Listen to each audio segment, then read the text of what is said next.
Colossians 2, nakabahan ako wing ha. Ikaw Talagang pa? binigla mo ako. Colossians 2, Colossians 2.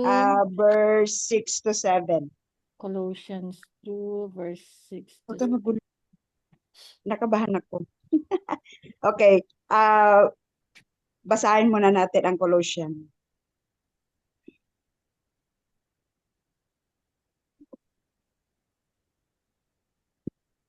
Colossians 2 verses 6 and Yeah, 7. chapter 2, verse 6 to 7.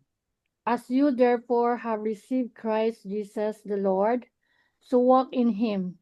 Verse 7, rooted and built up in him, and established in the faith, as you have been taught, abounding in it with thanksgiving.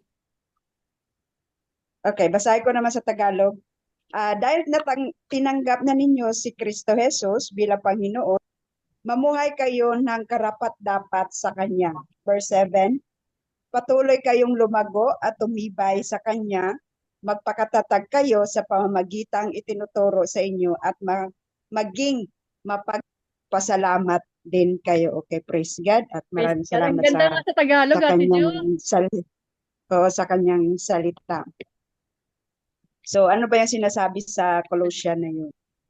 So God rin sinasabi po ng Panginoon bilang Christian, bila tayong nakiisa na kay Kristo Jesus. So, ang title daw is Walking as One with Christ. So, ito yung mga beliefs nga nakiisa na kay Kristo. Walking as one with Christ. So, may katanungan diyan sa sa verse nga shinare ko, kinakabahan ako nga. So, ang question ko, how can we walk as one with Christ? So, paano ba tayo? Paano ba tayo lumakad na tayong mga believers na nakiisa na kay Kristo? So, sa sinabi diyan sa sa verse na 'yon. So, ang point number 1, be rooted and build in Christ. So, sinasabi nga hindi lang sa mga pagtitipon na ito o sa mga prayer meeting natin sa pagsamba, kundi andun yung daily devotion natin nga magiging lifestyle po siya. So, be rooted. So, ano ba yung be rooted? So, kailangan talaga natin nga mag-devotion every day. Yung binabasa with applying with ourselves in mag-build tayo ng deep relationship, yung deeper with intimacy with God through prayer and through devotion sa pagbabasa po ng kanyang mga salita. So, ang ganda doon ng kasabi doon sa sa verse, balik ko lang ulit, dahil tinanggap na ninyo si Kristo bilang Panginoon. So, ito yung mamuhay tayo ng karapat-dapat sa Kanya. So, yun yung walking with God. So, patuloy kayong lumago at tumibay. Ito yung magiging rooted tayo at matibay pa sa ating panampalataya nga magpakatatag tayo.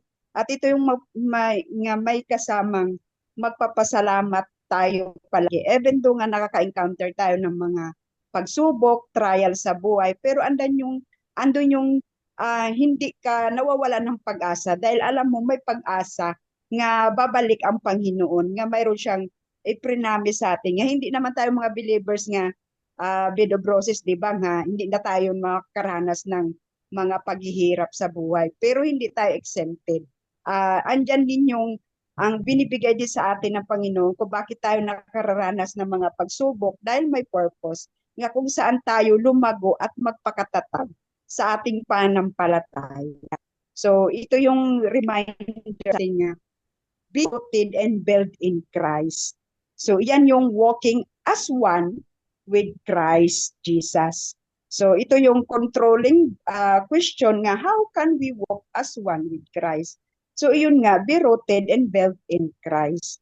So, ang next verse doon, so paano tayo lumakad in one in Christ? So, be strengthened in the faith in Christ. So ito yung patatagin pa natin ang pananampalataya natin sa ating Panginoong Jesus.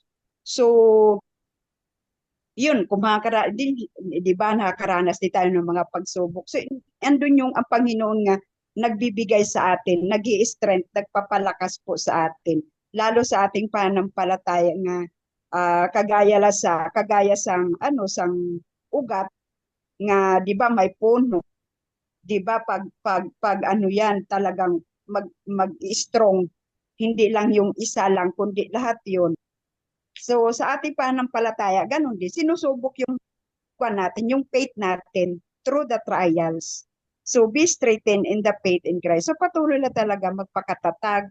Andyan yung talaga gawin talaga nating lifestyle kahit even do nga oo sa work natin, sa nature natin, sa work may amo tayo pero andyan yung managing time.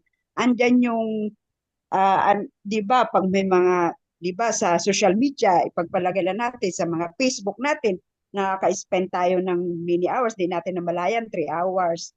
Why not nga magbasa tayo ng kanyang salita, 'di ba? Kasi ito din yung nagbibigay lakas sa atin ang kanyang salita at dito din pinapatatag ang ating pananampalataya, 'di ba? So So yun. So may isa pa akong point, be overflowing and thanksgiving for Christ. So ito yung kahit na makaranas ka magpasalamat. Blessing man, pain man, trials man. So lagi lang magpapasalamat talaga sa Panginoon. So yun ang walking as one with Christ na patuloy lang talaga, wag mawalan ng pag-asa dahil tayo ay alam natin nga may pag-asa tayo nga inaasahan sa ating Panginoong Yesus. So talagang biro tila talaga at itong salita ng Panginoon, wag talaga nating ay mamaya na ako mag-devotion kasi ganito ganyan. So hindi, gawin talaga nating lifestyle to intimate with our Lord Jesus Christ kasi ito talaga yung nagbibigay talaga sa atin ng kalakasan, di ba?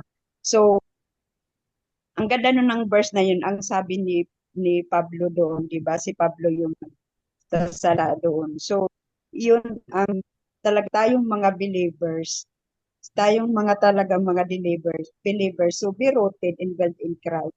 Be strengthened in the faith in Christ and be overflowing in thanksgiving for the Christ. So, praise and glory to God. So, yun lang po. Talagang kinakabahan ako. Thank you Thanks very God. much, Ate Julie, for the word. So sa mga late, gusto ko lang sabihin yung verses dalawa sa Colossians 2 verses 6 and 7. Sapagkat tinanggap na ninyo si Kristo Jesus bilang Panginoon, mamuhay kayo sa paraang karapat-dapat sa Kanya. Magpakatatag kayo at patuloy na lumago sa pagkakilala sa Kanya. Magpakatibay kayo sa pananampalatayang itinuro sa inyo at lagi kayong magpasalamat sa Diyos. Very nice. Thank you very much, Ate Julie. So, yung mga nakuha kong point doon is number 1, magpakatatag. So, Hmm. ano man yung pagsubok natin ngayon, kahit may kobra sa paligid, Ate Arlene Hamaybay, ano man yung mga pagsubok natin, kailangan natin talagang magpakatatag. Kasi kung nanghina tayo, we will get discouraged. And number 2, magpatuloy na lumago. Let's just keep growing. Tama. Kasi yung ayaw nang mag-learn, patay na yun actually. All living things grow, they're growing actually. So let's not stop learning and growing. And then number 3, magpakatibay. So iba yung magpakatatag at iba din yung magpakatibay. Okay? So magpakatibay talaga. Kailangan talagang magpakatatag at magpakatibay. And lastly, number 4 is maging mapagpasalamat. Lagi tayong magpasalamat. Ayun. So no matter what happens sa buhay natin, even though you think it's the worst situation in your life, let's look at the brighter side. And we believe that God has a better plan and all things work together for good for to those who love God and to those who move according to His purpose. Thank you so much, Ate Julie, for sharing.